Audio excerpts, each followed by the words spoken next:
At 6:47 in the morning on August 1, 1943, the desert air over Benghazi airfield in Libya vibrated with the sound of engines warming up.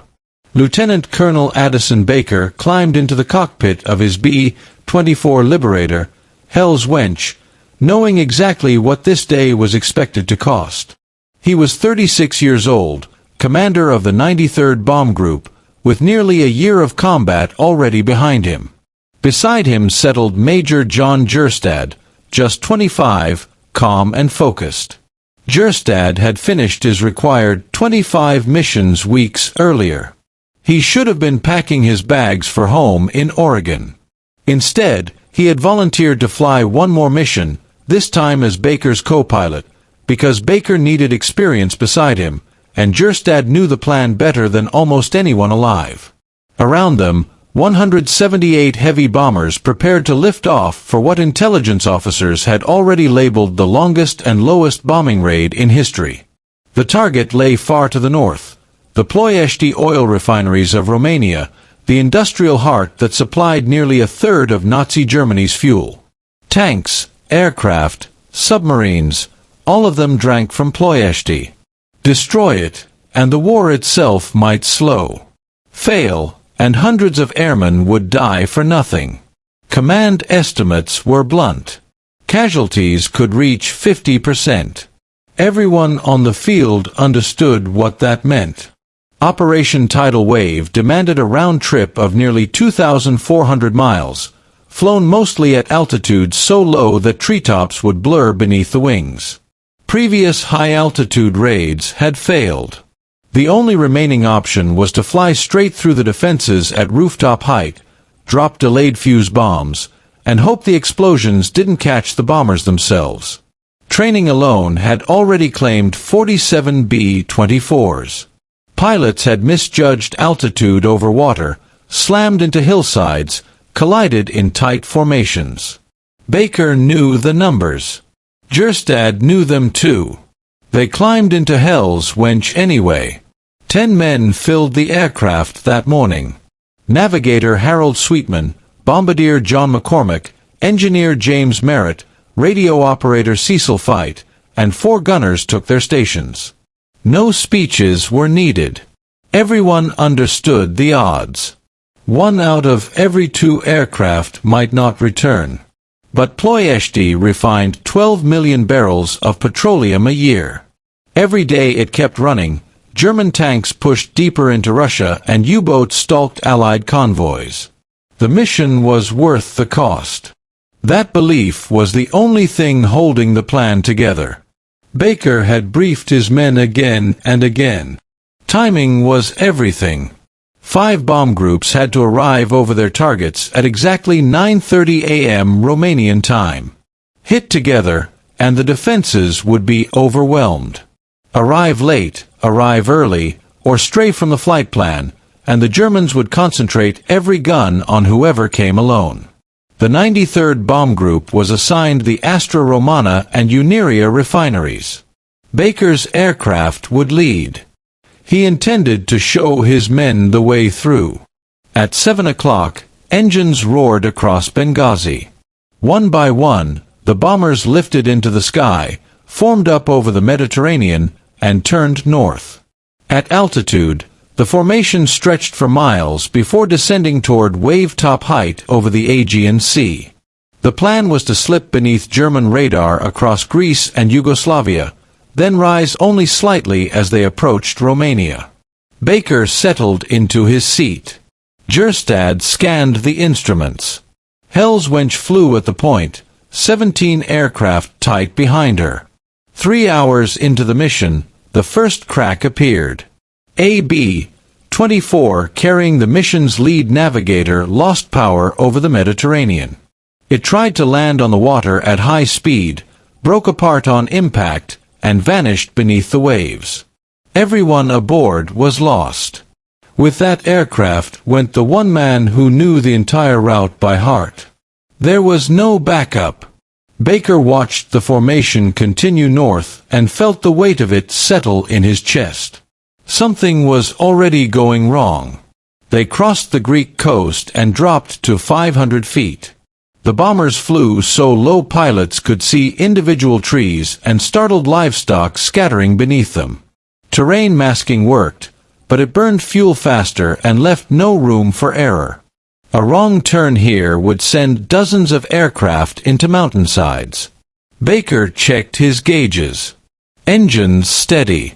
Fuel acceptable. To his left and right, the other bomb groups, 5 in total, held formation. One target lay ahead. At 9:05 a.m., the formation reached the initial point, the moment where everything depended on correct navigation. The lead group began its turn. Baker recognized the mistake instantly. They were turning toward Bucharest. Wrong valley. Wrong city.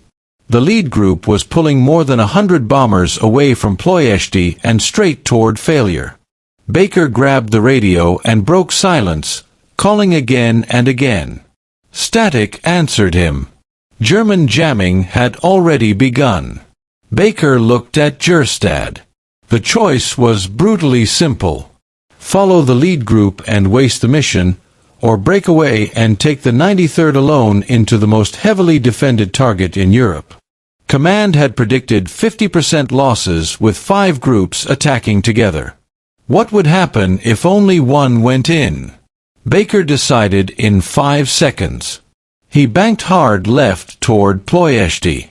Behind him, 17 aircraft followed without hesitation. German radar operators saw the split immediately. Orders went out across the city. A small group was coming in low.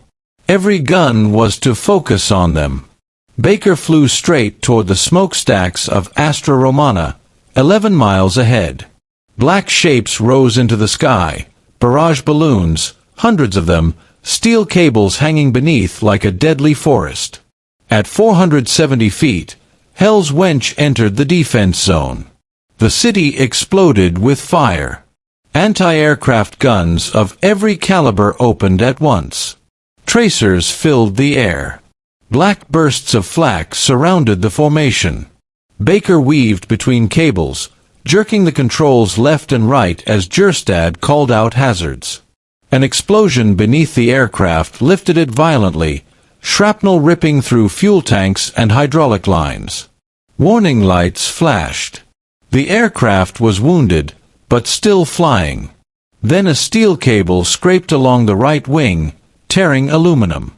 Seconds later, an 88mm shell punched into the wing root. Fuel ignited instantly. Flames erupted and raced outward. Hell's Wench was on fire, less than a minute from the target. Below lay open fields, perfect for an emergency landing. 17 bombers followed him. If he broke off, they would too. Gjerstad checked the bomb controls, armed the delayed fuses. The fire spread, heat flooding the cockpit, smoke choking the air. The bomb bay doors were already open. 30 seconds. McCormick lay in the nose, steady, calm, crosshairs locked on the refinery structures ahead. German gunners concentrated everything on the burning lead aircraft. Shrapnel shredded control surfaces. Baker fought to keep the wings level. Flames licked at the cockpit windows. His hands blistered on the controls. At the precise moment, McCormick released the bombs. 72,000 pounds of explosives fell in unison. Hell's Wench surged upward, then staggered. The delayed fuses detonated beneath them in violent waves. Towers collapsed. Fireballs rose hundreds of feet. The refinery was destroyed, but Hell's Wench was still inside the blast zone. The aircraft clawed upward through smoke, burning, barely controllable. One by one, the other bombers broke away. Some escaped. Others didn't.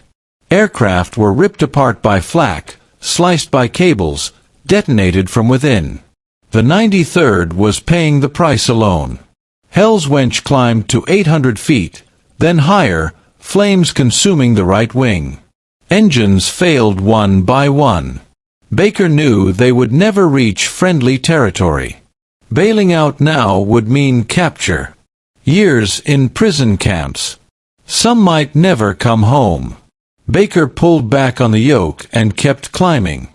Every extra foot meant a better chance to reach partisan territory. The intercom failed. Radio went dead. The crew stayed at their posts anyway. No one left. At 1,700 feet, the right wing began to fail. Metal screamed. Rivets popped. Then it tore away completely. Hell's Wench rolled inverted and began to spin. There was no escape. No time. Baker fought the controls until the end, hands locked on the yoke, doing his job. At 9:47 a.m., Hell's Wench struck the earth in a Romanian field. The explosion carved a crater and scattered wreckage for hundreds of yards. All 10 men died instantly. Operation Tidal Wave ended with catastrophic losses. 53 aircraft destroyed. 310 airmen killed. Yet the refineries burned for months. German fuel production collapsed. The war shifted. Months later, medals arrived. Addison Baker and John Jerstad were awarded the Medal of Honor posthumously. The citations spoke of courage, leadership, and sacrifice. The other 8 men received telegrams and folded flags. They had flown into hell together and finished the mission. Because of them, the world changed. And because their story is remembered, they are not gone.